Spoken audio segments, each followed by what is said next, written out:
Atenção, sejam todos bem-vindos ao canal Direto no Assunto.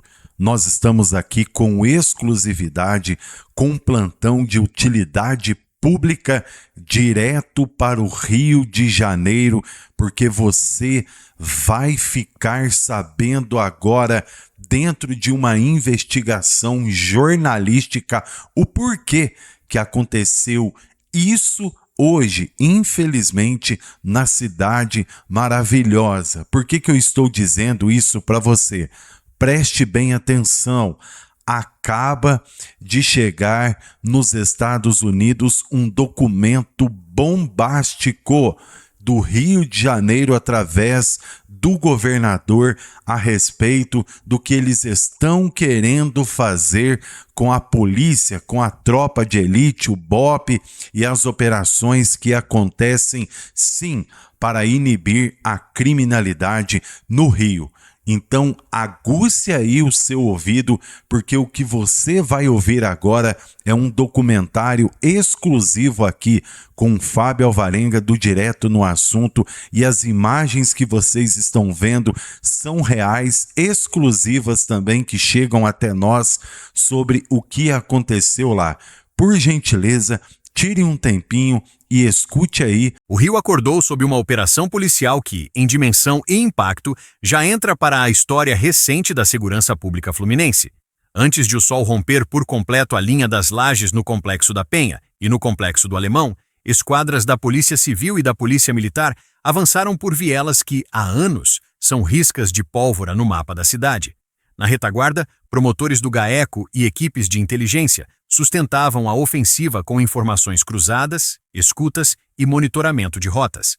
Na linha de frente, escudos, fuzis e coletes tentavam impor a lei no território que o Comando Vermelho transformou em entreposto de armas, drogas e medo.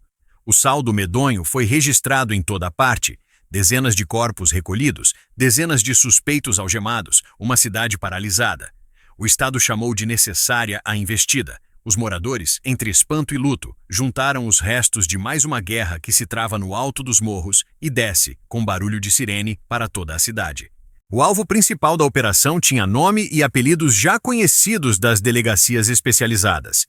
Edgar Alves de Andrade, o Doca, o Urso, foragido que se sustenta em múltiplas identidades e numa rede de lealdades compradas a sangue e dinheiro. Ele foi apontado por investigações como chefe do tráfico no Complexo da Penha e em áreas estratégicas conquistadas em confrontos recentes. As fontes oficiais detalham que, embora o cerco tenha apertado, o líder não foi alcançado. A recompensa pela captura foi turbinada, cartazes de procurado ganharam nova foto e a ordem nas rádios permaneceu sendo a de seguir o rastro do comandante, que, segundo as investigações, carrega nas costas mais de uma centena de homicídios, inclusive execuções de crianças e desaparecimentos de moradores sob seu domínio, além de ser apontado, desde o fim do ano retrasado, como mandante da execução de 3 médicos e da tentativa de homicídio de uma 4ª vítima na Barra da Tijuca, crime que tingiu de escarlate a orla e expôs a brutalidade da tropa do Urso. Enquanto o homem mais procurado do dia se evadia na fumaça, a engrenagem policial apertou as garras sobre sua cadeia de comando. O operador financeiro identificado como Nicolas Fernandes Soares foi detido, assim como Tiago do Nascimento Mendes, conhecido como Belão do Quitungo, apontado como braço direito armado de Doca e peça-chave no controle de caixa, rotas e disciplina interna da facção. Em outra ponta do tabuleiro, a Draco da Paraíba confirmou a prisão, em solo fluminense, de Damião Barbosa, integrante da alta cúpula do Comando Vermelho naquele estado, um quadro que evidencia como a malha criminosa se entranha e se espraia para além das divisas. A arquitetura da operação partiu de premissas clássicas da polícia judiciária: inteligência, mandados e execução coordenada. Ainda na madrugada, com os agentes distribuídos por acessos estreitos e rotas de fuga tradicionais, barricadas foram erguidas às pressas e as primeiras rajadas se ouviram como uma espécie de aviso de que a incursão não passaria sem confronto. No calor do fogo cruzado, o que já se tornou uma tática importada de teatros de guerra ganhou a cena local. Drones conduzidos por criminosos lançaram artefatos explosivos contra efetivos posicionados e avançando por ruas inclinadas. A polícia registrou esse artifício como retaliação e reforço de uma mudança de patamar tático no crime organizado. o uso sistemático de tecnologia barata para impor dano e confusão. A cidade, capturada por imagens e áudios de moradores, contou também de outro clássico conhecido por quem vive o cotidiano da violência. Filas de homens armados deixando o alto da comunidade em marcha acelerada, numa coreografia que volta e meia se repete desde uma década atrás, quando a ocupação do alemão expôs o alcance e a plasticidade dessas facções. Do chão, as equipes foram somando apreensões que confirmam a musculatura logística do grupo. Dezenas e dezenas de fuzis tomados, pistolas, motocicletas, munições a granel, rádios, capas de colete e apetrechos de campanha. A cada beco vasculhado, outras provas da profissionalização da máquina da facção apareciam, do rádio ao dinheiro vivo, do código de conduta falado em gírias ao improviso de bombas caseiras. Nos pontos mais críticos, a balística terá a tarefa de traçar, com rigor, as linhas de tiro que definem quem atirou, de onde e em que sequência. Nas salas frias dos institutos periciais, as autópsias vão dizer o que se pode dizer sobre os trajetos dos projéteis. E sobre o que permanece sem explicação, os inquéritos devem forçar respostas. A cidade formal, logo cedo, reconheceu os efeitos colaterais de uma operação desse tamanho. Clínicas e postos de saúde sem atendimento em trechos da Zona Norte, escolas de portas cerradas, corredores viários bloqueados por fogo e destroços, a rotina estilhaçada por uma sucessão de sirenes e avisos de perigo. No tabuleiro da política, a Secretaria de Segurança listou fundamentos e objetivos: frear a expansão do Comando Vermelho sobre territórios estratégicos e cumprir uma centena de ordens de prisão contra quadros locais e importados de outros estados. Autoridades estaduais defenderam a ação como necessária e planejada, enquanto órgãos de defesa de direitos humanos e a Defensoria Pública pediram apuração independente sobre a letalidade e a proporcionalidade do emprego da força. O eco internacional não tardou. Manifestações pedindo investigação célere e eficaz e que as regras internacionais sejam observadas voltaram a empurrar o Rio de Janeiro para as manchetes do mundo, como tem acontecido ciclicamente a cada novo pico de violência. Do lado da facção, a comunicação subterrânea tratou de manter o moral da tropa com a máquina simbólica de sempre. A imagem do urso grafitada em paredes e muros, colete tático no peito, fuzil empunhado, reafirma uma narrativa de pertencimento e domínio territorial. Um brasão que transforma em ícone. Entre os homens do urso é norma escrita no medo: obedecer ou se sumir.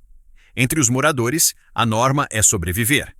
A contabilidade da operação, ainda sujeita à atualização, expõe a ferida aberta. Dezenas de mortos, entre eles policiais, civis e militares, e um conjunto volumoso de prisões que inclui quadros táticos e financeiros da facção. Em meio aos números, estão também os nomes que interessam à justiça e à memória das famílias.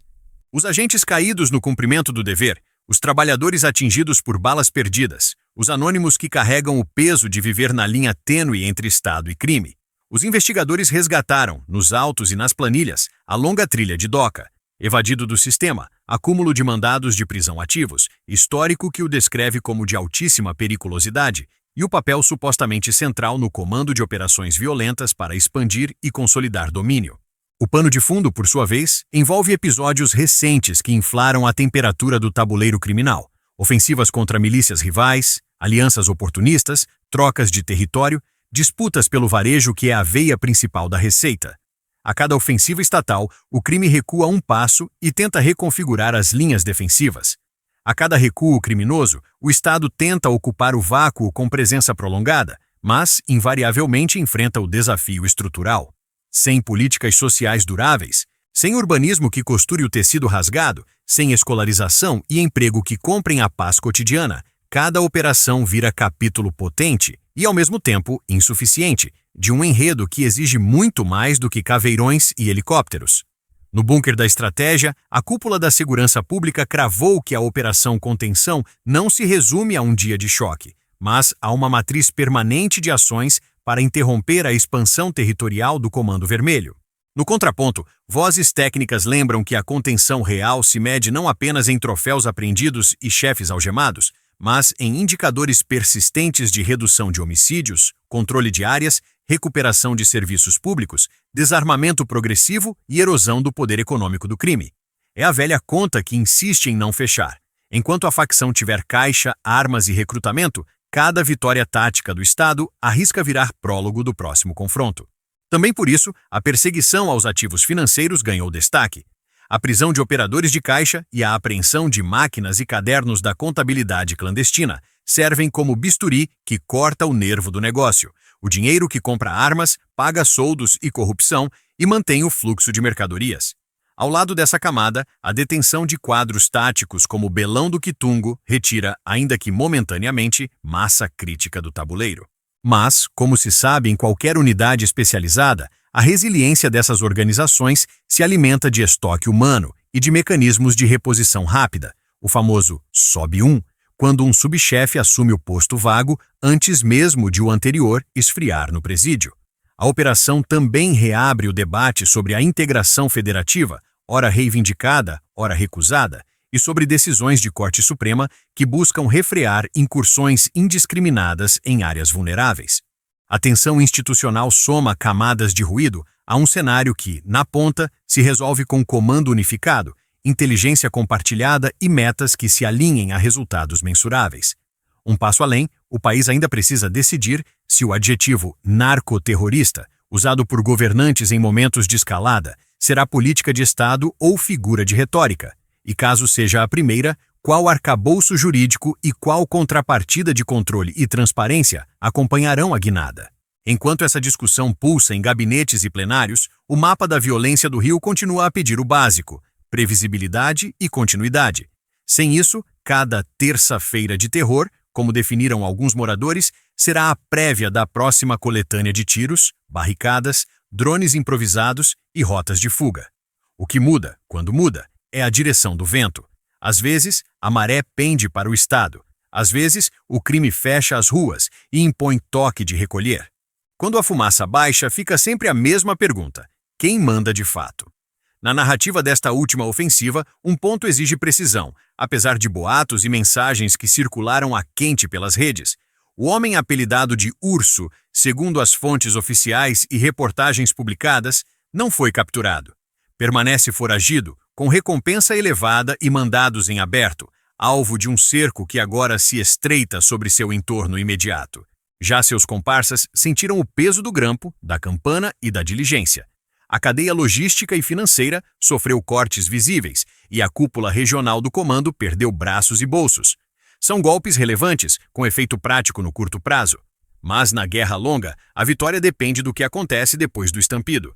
Escola funcionando, posto de saúde aberto, iluminação pública acesa, patrulha que vira rotina e não exceção, investigação que segue o dinheiro até o último laranja, juiz que decide com base em prova robusta e defensor que garante o devido processo legal.